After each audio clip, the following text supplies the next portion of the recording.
everybody, welcome to another episode of Epic Geek Out, the only show that braves the zombie horde just to bring you entertainment. I'm your host, Chad. I'm your host, Rob, and today, my birthday, we are we are at the Run for Your Lives 5K in Darlington, Maryland, seeing if we could survive the zombie apocalypse. This is training for what eventually is going to happen. Yeah. So basically what happens 5K, which is running, if you didn't know, we hate running, so it's not going to be fun. We're going to go through some obstacles, run a little bit. We have 3 flags on our belts here. Our lives. That the zombies will take, and hopefully we're trying to keep them all by the end. Yeah, the goal is to survive, and by that, not by their standards. I mean, I'm not trying to break a leg, literally. Yeah. I'm trying not to get hurt. Yeah, so we're going to go do that right now. It's 8 a.m. We're not excited about that part, but we will be back afterwards to let you know how it went. So check back in.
And they really shouldn't have been wearing Speedos. And they definitely,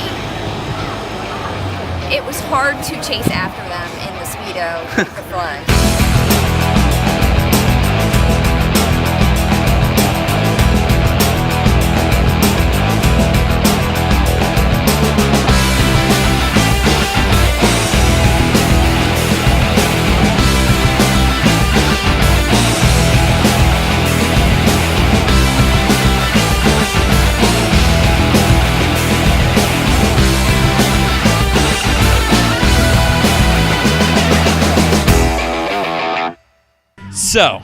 So we did it. We actually survived the Run for Your Lives. I don't have my medal. Oh, I do. Zombie 5K. Got our medals. Actually, turns out they're the same for everyone, but it doesn't matter. But it feels good. We are survivors, like Beyonce would say. So, Chad, what do you think of the race? I was impressed all around. I think I wasn't sure what's coming into it because it is a huge event. Like, we're going to show some footage of the amount of people. Incredible. We got here at 8 a.m. I mean, you can hear the music behind us. Hopefully, you can hear us. We got here at 8 a.m. So, like, the first wave we were, and, you know, it's kind of empty, but now it's, like, chaos. And for this big of an event, they really did it right. I mean, the obstacles were cool. What I was most impressed with was the zombies. I was kind of worried there wouldn't be enough, number one. And number two, that they were going to actually act like zombies. Yeah. But they were good. The makeup was awesome. They acted in character. And the way they grabbed at your flags was pretty cool. And I'm pretty sure I saw a Doctor Who zombie of the 11th Doctor coming after me. I did actually kind of slap his hand. Yeah. I mean, by the end, you figured out the strategy to keep your flags. Absolutely. I wish there was a little bit more challenge in that regard. But it really wasn't about that, I guess. I felt genuine fear when I saw zombies coming at me. And that's scary. And to talk about that, I mean, and yes, I am leaning because I am dead tired at this moment in time. Pretty much. The fear is real. I would say when we're, running from them. And, you watch a zombie movie, and again, we didn't have weapons here. But you're like, how are they going to get you? How are they going to get you? They get you. They do. Even when you think you're being crafty, they go right for you. And I mean, it was amazing. I'm not going to be able to get out of bed tomorrow for sure. I am going to be miserable tomorrow. I mean, the race was great. It was a great way to spend a birthday. Out of 9 of us, I think 6 survived. So, there's it's definitely 2 doable. or 3 that didn't. Yeah. And it was funny enough because the 2 or 3 that didn't survive were the ones that ran ahead. And they broke off from the team. I team. have a feeling that it's about endurance and not about the speed. Absolutely. Because we weren't trying to win any races. We knew we're not fast. And what was your favorite obstacle? My favorite? That's hard because there were some cool obstacles that were cool just because they're so extreme. Like the river was breathtakingly cold. I literally couldn't breathe. The going under the mud with the barbed wire, which was real barbed wire. I really like that. That's really cool. But then, I think the most creative ones were like they had like a fog house with electric shit in it. Yeah. And it was crazy. You got like... So to talk about that, because up. that's what I want to talk about. You climb through a little window that must be like 4 feet wide. I don't know. It's tiny, and you have to crawl through, and there are these things dangling, and you can see a little bit ahead to avoid, but sometimes you just move into one. I literally was crawling, and I lost movement. Yeah. I fell. It literally shocked the hell out of you. Your muscles It is incredible that you can do that on a race. I was It's definitely baffled. It's not your typical race, and I've never done a 5K. No. I've never run more than a mile, I don't think, but I think it's creative. It's fun. I mean, you pay $80 some. But I think for the most part, I feel like it was worth it. And you get an Under Armour shirt, you get a free beer, you get the experience. If you stay for the party, I think it would be way worth it. I mean, there is definitely expensive. I don't know. Is it expensive, the food and the I'm beer? not sure. We didn't check that out. We did cash in our free beer one, but that's about it. And then, I don't know if you guys can see behind, that's like the final obstacle. Right there. Which is, you climb up and then it's a slide just down into a pit of water. I think the water and it's a great way to finish it. Well, I guess, there is the water.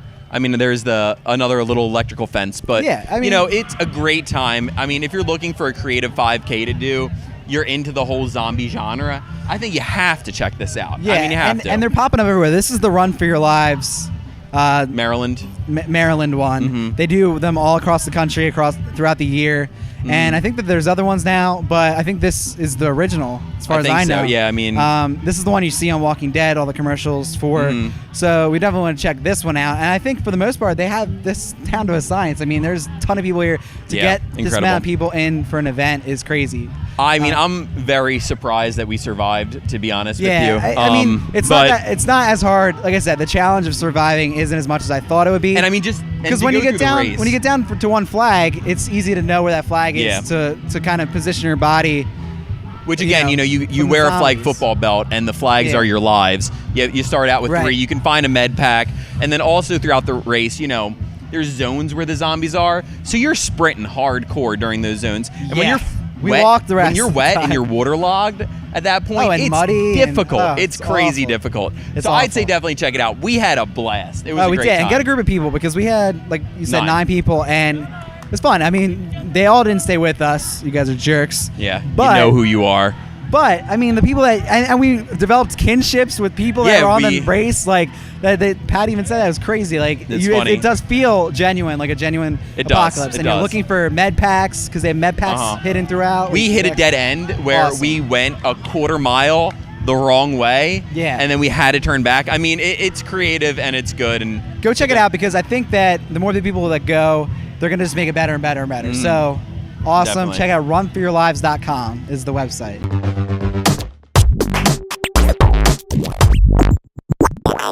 So now we'd like to give our thanks for some geek things that we're thinking about. Rob, what's your thanks today? Well, first off, I think that I can say this for both of us. We're thankful that we didn't break any limbs, arms, anything, twisted ankles, that we survived the zombie run. My spirit has been broken. But other than that. We're sore as anything, but like, I'm very thankful that we didn't die.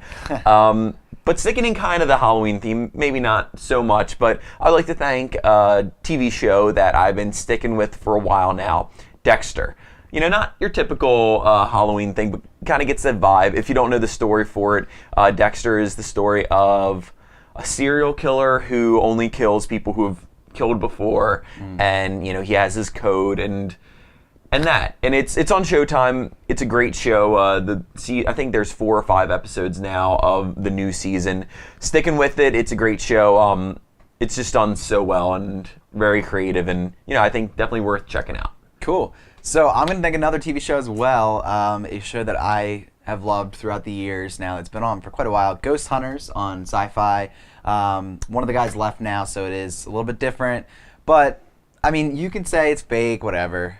But It's scary. it's scary. It is scary. And The way they edit that together. Yeah, it's an enjoyable hour of television every time I watch it. And, I mean, you might believe in that stuff or not, but I feel like out of all the shows that exist about this topic, that they try to disprove everything as much as possible to help people. So when they do find something, I really believe it. I mean, that could be part of the show, and like them getting you and luring you in with false trust and then exploiting that. But what it is, but it is a lot of fun, and they've done a couple places around us, Eastern State Penitentiary. So I mean, it's a cool show to watch for sure. If you haven't seen it, it's on Sci-Fi like every Wednesday all day, so you can watch it for that. We'll be back next week with some more episodes. We're going to be in New Orleans, but we're going to be recording some episodes for you at a time, and you will see them. So make sure you check back next week. Thanks for watching. Have a great weekend.